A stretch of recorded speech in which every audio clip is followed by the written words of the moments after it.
લાલ મરચું પાવડર અને દળેલું જીરું એ પણ અડધી ચમચી લઈશું અને બધું એકસરખું મિક્સ કરી દેવાનું।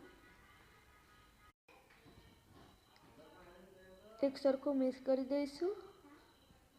ત્યારબાદ અડધી ચમચી મીઠું,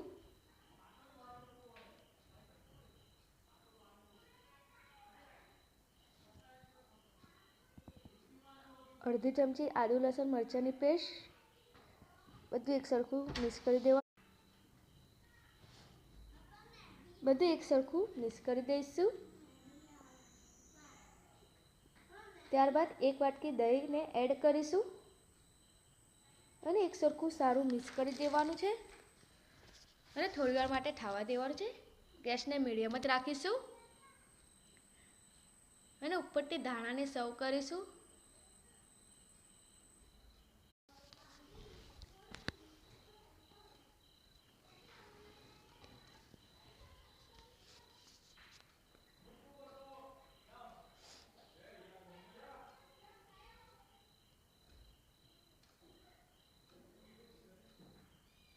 આ આપણી દહીં તીખારી રેડી છે।